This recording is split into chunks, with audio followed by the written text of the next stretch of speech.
Hey y'all, welcome and welcome back. I almost said F your name, I did that last time. But today I'm going to be doing my December 2020 bullet journal setup. And it's finally the last month of 2020. 2020 has been officially the longest year ever, but the last month, and I don't know, I'm excited. This theme I've been waiting for ages. I came up with this idea months ago and I finally got around to doing it. So I hope you'll enjoy and grab your journals and let's get started. So for this month's theme, I decided to do a Ravenpuff aesthetic collage theme. I've been a huge Harry Potter fan since 3rd grade actually, and so of course at some point I had to do a Harry Potter inspired theme. I've seen a ton of Harry Potter inspired themes, like just Quidditch and the Marauders map and stuff like that, but none of those themes ever really clicked with me, and I love doing collages in my bullet journal, and so I just decided to combine them and do a Ravenpuff aesthetic collage theme. And I say Ravenpuff because I don't really fit into just Ravenclaw or Hufflepuff. I feel like I exhibit both traits from each of the houses, and so I call myself a Ravenpuff. As you can see, it took me quite a while to decide on which paper I wanted to use for my collage, but eventually I narrowed it down and then I started laying out the collage, which is always my favorite part. Does anyone know what these little aesthetic circles stickers are? I don't have any, but I think they're super cute, and so I just decided to cut out my own. And it took a while, but I think it was worth it. But I would definitely appreciate just being able to buy them from somewhere, so if you happen to know where I can get my hands on some, please let me know. So do we have any Harry Potter fans here? Let me know what your Hogwarts house is and what your favorite Harry Potter book is. Mine is probably the Deathly Hallows, but a close second is Goblet of Fire. So growing up, I always kind of thought of myself as a Ravenclaw Hermione, and by that I mean like I was super into studying and getting good grades and all of that, but I've never really considered myself a Gryffindor. Even before like I got into the fandom, I realized like the other houses are cool and Gryffindor is just cool from Harry's point of view. I just never really saw myself as a Gryffindor, and I think that's kind of interesting. I originally saw myself as just a Ravenclaw, but after a while I started to realize that I would fit into Hufflepuff pretty well too, and ultimately I'm really not sure what the sorting hat would decide to put me in. Honestly, it'd probably just depend on the day. I'd probably just be like, put me in Slytherin, don't make me decide. That's just kind of what would probably end up happening, but I don't know. How did you guys decide what house you would be in? I've taken the Pottermore test a couple times, and I think one time I got Hufflepuff and one time I got Ravenclaw, which fit with what I'd already decided, so. But I don't really think that the Pottermore test does a very good job placing people in their actual house. I feel like people can better decide just themselves, or by reading just like house aesthetics and I don't know how to say this, but just stereotypes, I guess, and just slowly figuring out which ones they identify with, I guess. So what's everyone's favorite time era? You know, you've got the Marauders, the Golden Trio, and then the new gen. I personally prefer just Harry, Hermione, and Ron, and then Marauders. That sub-fandom is just amazing. And I don't really care for the new gen. I mean, I've got nothing against them, but I just personally prefer the other ones. And although I do love Teddy, Teddy's a sweetheart. We love Teddy. The Cursed Child just left such a bad taste in my mouth. I really can't get over it, and I'm kind of scarred. Anyway, who is everyone's favorite character? Personally, mine is Hermione and then also Ginny. And I know those are both Gryffindors, and I'm not a Gryffindor, but Ginny is just Ginny and Hermione. They're such great examples of strong female characters, and I love them. And this might be kind of controversial, but I never really loved Luna.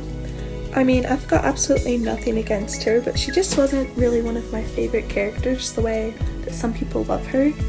And I think she was a great character, but just not one of my personal favorites. Anyway, let's hear everybody's how they got into Harry Potter stories.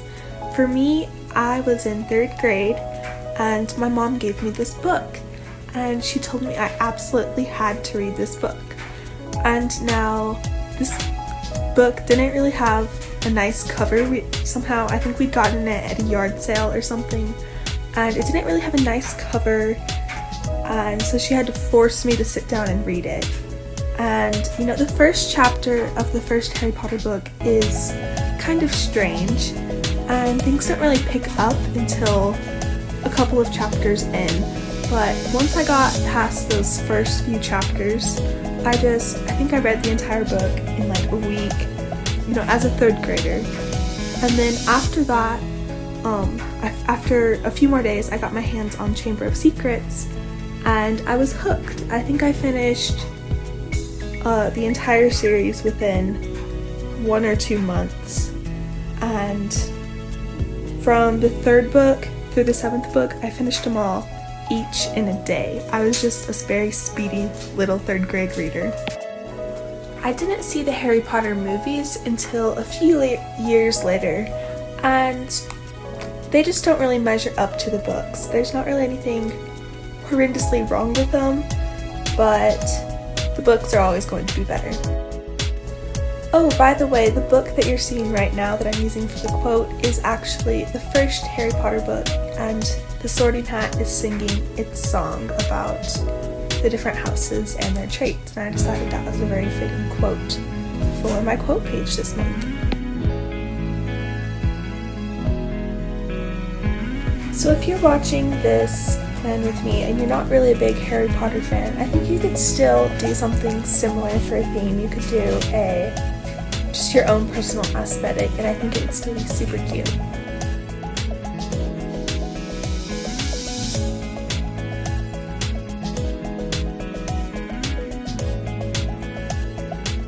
So after I finished this quote, I realized I still had a little bit of a blank space, and so I decided to draw a Hufflepuff shield.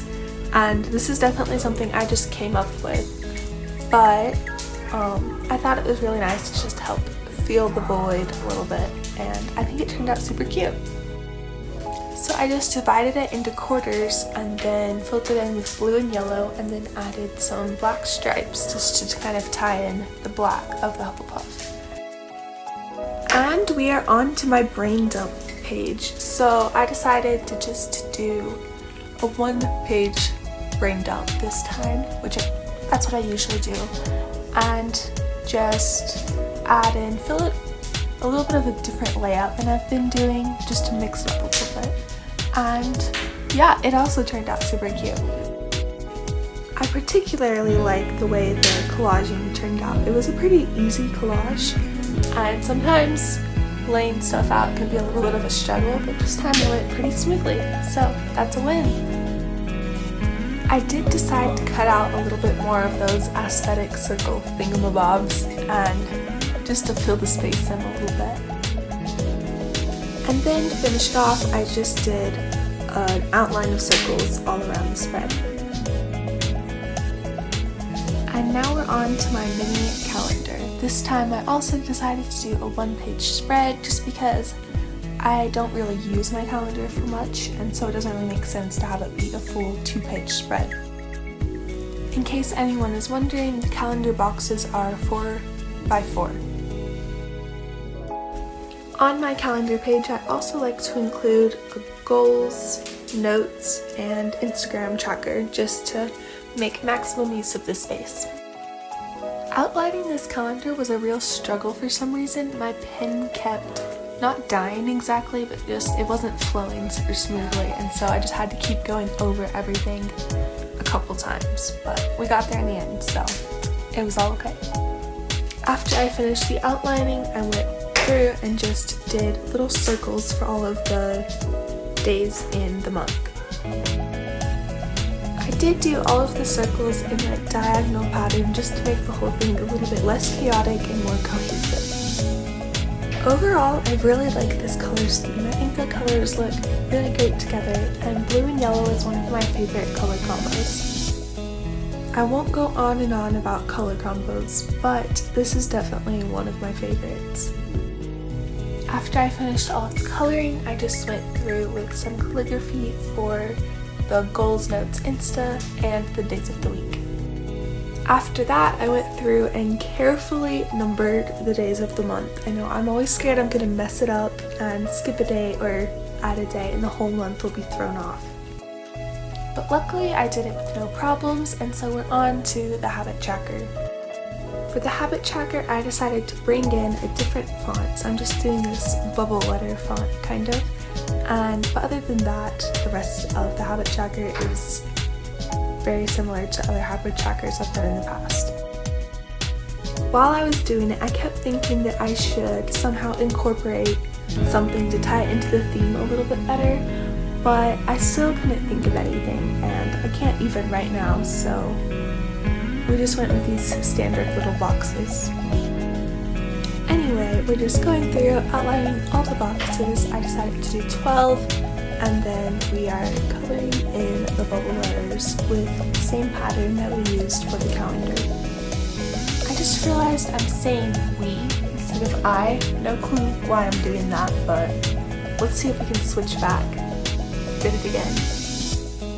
So I went through and outlined all of the calendars, and I'd switched my pen so there wasn't any outlining problems this time. And then I just started filling in all the rest of the part of the trackers. Alright, apparently I'm really bad at explaining things. Sorry about that.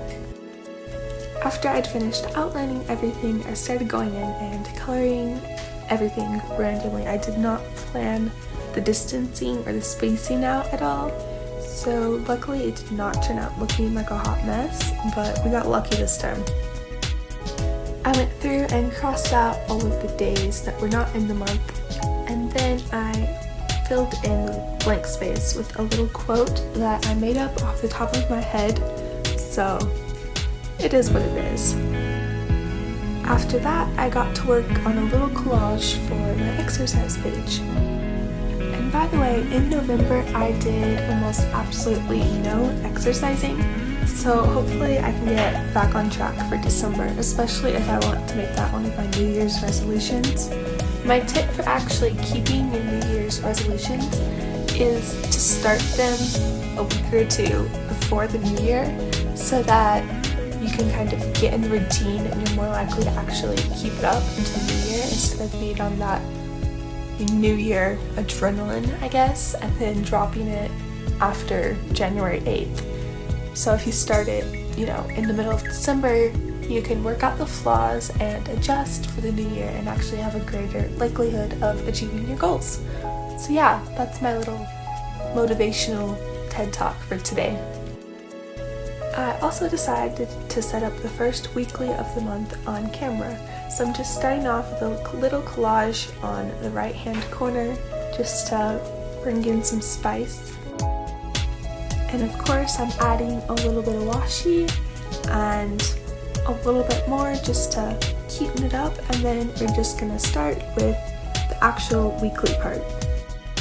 So yeah, again, I didn't space this part out either, I just eyeballed it and hoped for the best, and so it's not exactly even, but it was worth not having to count out all the little spaces and pencil it out and everything, so I don't really care.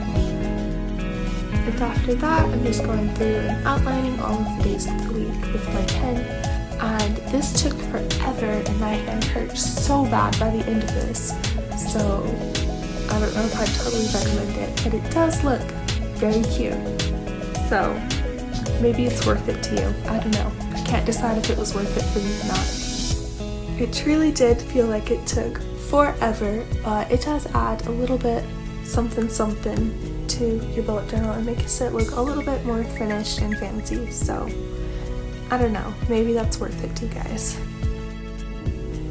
But after I'd finished that up, I just went through and labeled all of the days of the week with the numbers of the month.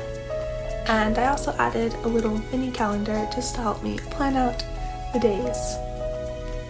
And so the end result of this weekly I was really happy with, so I guess all of that outlining was worth it to me after all.